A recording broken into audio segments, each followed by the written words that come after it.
In a small town cradled by mountains, lived a man named Jared. Jared was a quiet and gentle soul, a cabinetmaker by trade. For many years, he painstakingly created beautiful pieces of furniture, earning a modest living. But life hadn't always been kind to Jared. He was an orphan, with memories of his parents marred by the tragedy that had claimed their lives in a terrible fire when he was but a child. That devastating event left not just physical scars on Jared but emotional ones too. He lived in constant fear of change, preferring to stick to what was familiar and predictable.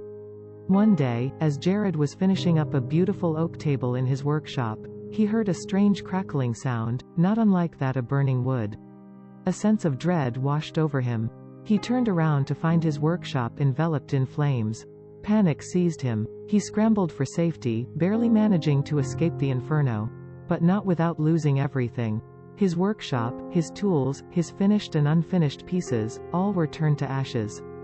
Jared was left with nothing but the clothes on his back and the traumatizing memories of his past reignited. He was, once again, consumed by the same old fear and despair. Days turned into weeks, and Jared lived in a daze.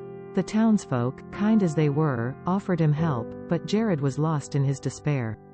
He kept himself distant, not out of ingratitude, but out of an inability to face the world.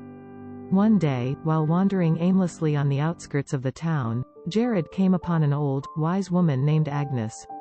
Known for her uncanny wisdom, Agnes was something of a spiritual guide for the town. Seeing Jared's pain, she beckoned him towards her. Agnes looked at the disheartened man before her with compassion in her old eyes. Her gaze was steady and unwavering as she began. "You've been given a second chance, Jared." Her voice was gentle, but firm, an undercurrent of conviction present in her tone.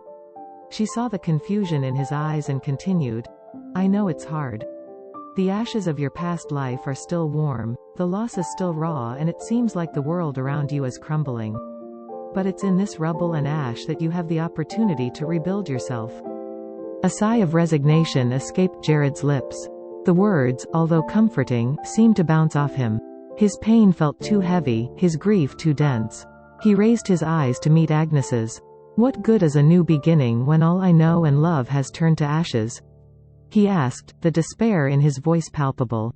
His heart ached with the loss, the memories of his destroyed workshop stinging like fresh wounds. Agnes held his gaze, understanding the depth of his pain. She knew she couldn't make him forget his past or the hurt it held. But she could give him a new perspective, a new way to look at his hardship. "But what if you're the phoenix, Jared?" Agnes questioned, her eyes twinkling like distant stars in a clear night sky. She paused, providing a gentle space for her words to settle. "The phoenix, an entity of myth and legend, a bird, consumed by the fiery end only to emerge from the ashes, renewed and even more majestic." She saw the flicker of intrigue in his eyes, a tiny spark amid the storm of his despair. Encouraged, she pressed on, "What if you are destined to emulate that same cycle, Jared?" Her voice, soft as a whisper, carried the weight of profound wisdom. "What if your purpose is to rise from these ashes, utterly transformed and reborn, not despite your ordeal but because of it?" Agnes observed Jared's face, watching the internal struggle reflected in his eyes. She understood the potency of the idea she was introducing. It was more than just hopeful thinking. It was a path to resilience and wisdom, a journey to liberation from the shackles of his past. "Consider this a chance," she implored, her hands spreading wide as if to encompass the enormity of the idea, "a chance to learn from the ashes of your past. Embrace the cycle of existence. Things come into being, they grow and they pass away. Your past, your workshop, your craft, they are part of this cycle. They are transient, ever-changing." Her voice grew warmer, imbued with compassion. "Your pain is real, but it doesn't have to be a prison.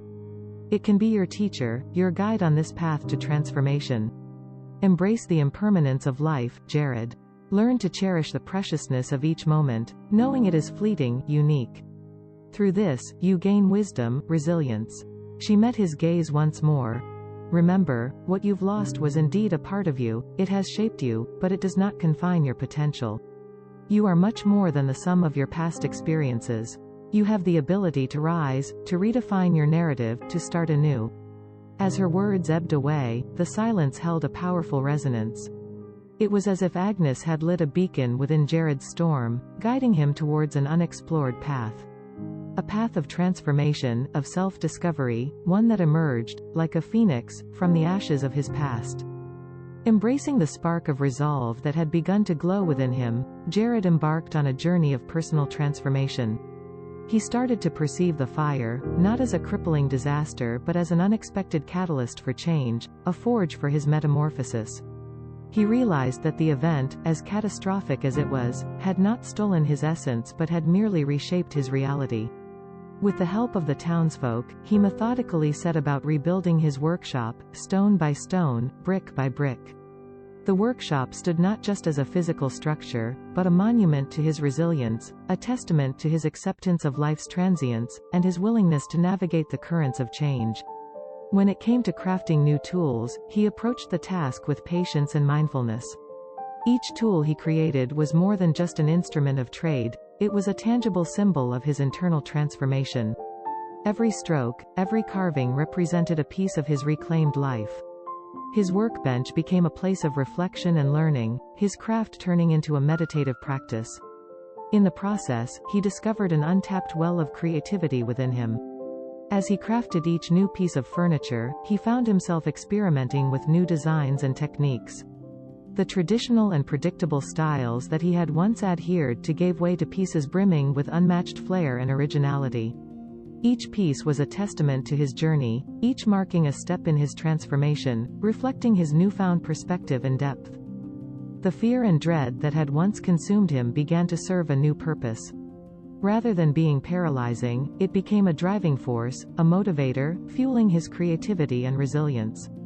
He harnessed this energy, channeling it into his creations, lending them a depth and character that only a transformed soul could provide. Over time, his work evolved to convey more than just aesthetic appeal. It became a reflection of his life journey, marked by the fire and his subsequent rebirth. Each piece held a story, a testament to his transformation, an ode to impermanence, resilience, and the beauty of starting anew. In this profound journey of rebuilding and reinvention, Jared, the gentle cabinetmaker, had indeed emerged from the ashes of his past, much like the phoenix in Agnes's wisdom-filled tale. He was reborn and transformed, not in spite of his trials, but because of them. His life became a living testament to the wisdom of navigating life's changes gracefully, embracing the cyclical nature of existence, and finding strength in the face of adversity.